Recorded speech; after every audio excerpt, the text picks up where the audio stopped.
The Nigerian army personnel opened fire on an indigenous commander of the patrol in Benue State.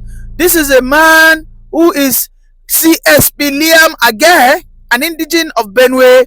They have been mopping out the bandits going on, the Islamic terrorists disturbing the Benue area for the past 3 to 4 months.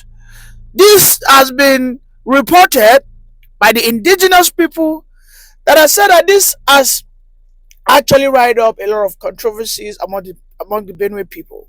You all understand that it is still in Benue that about I think 6 months ago or 5 months ago, where nothing less than 300 people were killed in Yel Tower, and ever since that time, the Nigerian police led by Betokun has deployed indigenous CSPs. Now, in a surprising, only God knows what happened. Yesterday, this man was shot at, his patrol van, his team, they were shot at, and Ageh, who has been celebrated locally because he's a man that knows the territory very well. Okay, so he in most cases has always been the one nipping the bud. There has not been another attack happening, particularly in that area. Let me quickly read this to you. This unfortunate incident calls for an immediate and thorough investigation by the army authorities to cover the circumstances surrounding the attack and ensure that the responsible are brought to justice. The statement further warned that such conduct undermines joint security, act of indiscipline. What I smell here is just that. This is why some people in the Nigerian states are always against state police. For me, I've always clamored for state police. Above all, if the Nigerian people cannot self-protect themselves through a state police, then this encroachment, this invasion that we always cry out for, the lamentation will never end. Look at this man, a policeman who was appointed, he was designated to that area. This Nigerian army personnel, was it just promoted or was it just sent to that place? These people were not patrolling in mufti. They wore their clothes. And the next thing was a Nigerian army personnel. The identity of that army personnel has been concealed. Of course, for obvious reasons, it has been concealed. When we say that the Nigerian army by itself, there are some infiltrators in there, so many people tell us, be careful of what you say. Don't take my word for it. There's a video circulating, you check it. How did Boko Haram knew that the American and the Nigerian army are coming to attack them and they wore gas masks? You just Google it. How did the Boko Harams get to know they needed to wear gas masks to protect themselves from gas choke or whatever? It is simply because some people are in the military intel that sell very important informations to these people, to these militias. Yes, it cannot be an Igbo army personnel that will do this job. It cannot. It cannot be a Yoruba army personnel that will do this job. There are so many allegations out there in Kwara where people have said you cannot be sending repentant bandits that have been reintegrated into the army to come and protect us against these Fulani marauders. It can't work. There are so many things out there that people have said that there are so many things people have said that you shouldn't do. You cannot send a Fulani army personnel to go and confront Boko Haram's ISWAP that are largely Kanuris and Fulanis, and you expect they shouldn't be compromised. In the face of battle, they can speak language to themselves. In the face of battle, they can decide to compromise. Yes, the the bandits might decide to throw millions to the army. Yes, and speak his language. And tell him how much are you paying? Is the Nigerian government paying you? You know, this man who got attacked in Benue is a stark reminder that in a haste we need a total overhaul of this nation. It is a stark reminder, a very solid reminder that Nigeria must have a functional state policing system. You see, it's been a while we heard attack happening in Benue. It's been a while. We haven't heard it in a very long time. Now they are moving to Kwara, moving to Kogi. They've left Benue because Benue State have had a large share of this atrocity, of this mayhem. So the Benue indigenes have learned to be quiet in defending themselves. They've learned that they must rise up, wake up, harm themselves, and ready to protect themselves. I believe it is their outcry of the Benue people that have led to the deployment of indigenes, police indigenes, to protect their people. You hardly see a Yoruba policeman that will say, I want to go and sabotage a Yoruba community, sell it out. You hardly see an Igbo police officer that will go to the police community, the issues going on in Andoni and all that. If a police officer an Igbo police officer is sent there, protect your people, everything that you need to do it, you have it. I am telling you, it will be hard for any external force to infiltrate. And if they infiltrate, everybody will point to that guy that, okay, you are sabotaging us. But in a situation whereby a Yoruba man will be told to go and become the commanding police officer, the DPO in a Fulani community, where an Igbo man will be told go to a Yoruba land, go and no. These are the wrong ways to do things. Because they said that security is local. There's a word for that. They will tell you that security is what? Is local. Because for insecurity to thrive, the locales of that community must have been somehow sympathetic to the perpetrators. Is that not why today we know that Boko Haram, ISWAP, have been so successful in the core north? Because at the very onset, when Obasanjo wanted to nip it in the bud, they told Obasanjo, leave us alone. We are simply having our own area where we want to have Sharia. We want to have our Sharia enforcers. We just want to be alone. We don't want to interfere in the Nigerian government affairs. That was what they said at the beginning. And the community people stood for them, supported them, fed them, because then they were still a little snake. When they grew up, became anaconda, became monstrous, now they are eating them up, and now they are crying. The unfortunate thing is the Christians who have never had an hand in this, who never supported them right from the get-go, are the major victims of this evil, perpetrated by this element.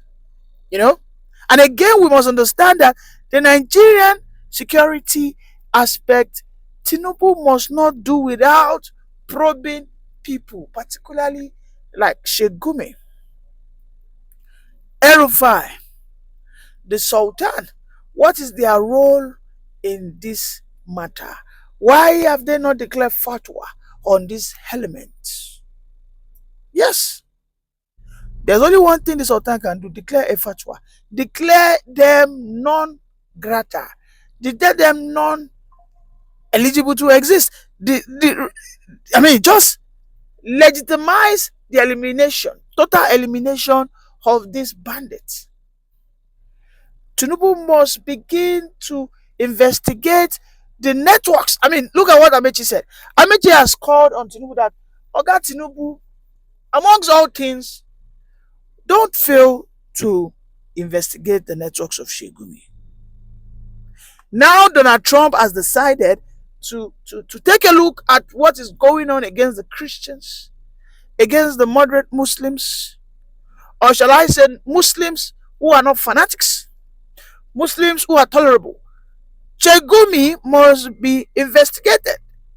How come Gumi in many years has never been missing to lead the Muslim prayer in Kaduna, but now he has been missing in action for weeks? They said he went to Turkey. He has not returned from Turkey. What is going on? Investigating. And I agree. If I had never agreed with Amechi in the past, on this one, I agree, and I believe Tinubu must do that. Gumi needs to be sanctioned. Gumi needs to be scrutinized. They need to touchlight Gumi matter. His network seems to be very, very, very dangerous. Yes. Because we cannot continue a situation whereby some people will be openly sympathizing for Islamic terrorists, holding lectures, inviting Islamic sheikhs that are extremists into the country. And we believe we will not have religion intolerance. When they feed people with such information of, my religion has to be this, for your religion to be, for you to sanitize your religion, for religion to be a superpower, these people must not exist. This must happen to so people in this community. If you must, as a Christian, live within this place, you must pay jizya. These kinds of conversations. Tinubu must do the right thing. Apprehend Sheikh Gumi. Yes, it needs to be apprehended. Because the Nigerian contraption is not a Muslim state.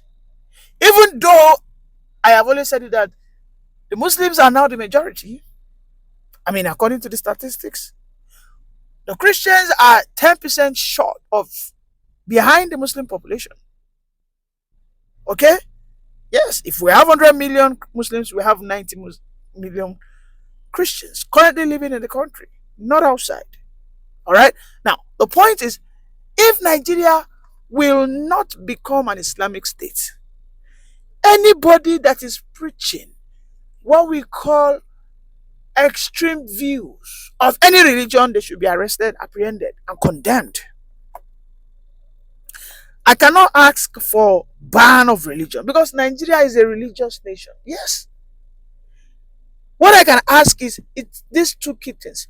Is either Nigeria decides to become a theocratic state that will be dissolved into two nations, where we have the Muslim majority Nigerian part and then the Christian majority Nigerian part. From the middle belt down to the south, it is Christian dominated. Yes. And that can be called the Christian dominated area. Okay? Or Christian Dominical Republic, Democratic Republic of Nigeria. Why the Islamic Republic of Nigeria, the northern part? So be it. Or we say, let us have our state police. The state police will be able to regulate because they have the power, they have the authority, they have the firepower. The state police will be able to tell you, do not graze on this person's farmland. Are you with me? Good. The state police will be able to tell any external force that is going against the norm of the locals. Immediately they will nip it in the bud. They will tell him, Oga, you cannot come and be preaching Sharia here. In this place, we are secular. In this place, we believe in Allah. We believe in Obatala. We believe in Jesus Christ. And everybody is living happy. Nobody is telling the other person, you are not a believer enough. Nobody is doing that. Okay? Because if we do not do all these things, the unfortunate incident that happened in Benue will keep happening. Yes. Because when you look at it, where was the guy shot? Who shot him? Who is the personnel? Who is the Nigerian army personnel that shot at that Benue indigent police officer? Who is the man? Can we get his details? I know they will conceal it. They will not let us have it. But most times we will pontificate, we will speculate, and most often than not, our speculations always appear to be correct. It's unfortunate that Nigerian country, we have a situation whereby when you are in the army, you are doing everything to fight this insurgent, somehow evil will just befall you. I mean, look at that beautiful young lady, that Yoruba girl, a very brilliant, very smart Air Force pilot. At the early stage of Buhari, very good, that babe, very brave. She was set up. A jet got bombed. Boom! And they thought that there was a malfunction. No. No, because before every flight, the fighter jet, everything must be checked to be okay. 100%. And this is a young lady that has been flying. She was the one that went to the Bama when bandits were attacking the Nigerian army, even when the commander never gave her the order. She couldn't withstand to see her fellow Nigerian army personnel being ambushed. She went there, struck the bandits, struck them, wiped them out, carpet bombed them, and a lot of our officers escaped because of our intervention. She was apprehended for that. She was not knowing that just weeks later, her death was just by the corner, observing her. Today or yesterday, in less than 5 hours, there was an ambush against a military general in Borno. Again, by the ISWAP. When you hear ambush simply means you know that someone is coming, that you're going to lay siege on the way for him. You already know where he will pass. You know the time he will follow that path. You will know their numbers so that you will know how you will strike them. There can't be an ambush without a saboteur on the other end. No. You cannot ambush me if you don't know that I follow a path. You wouldn't. Your ambush cannot be effective. Okay?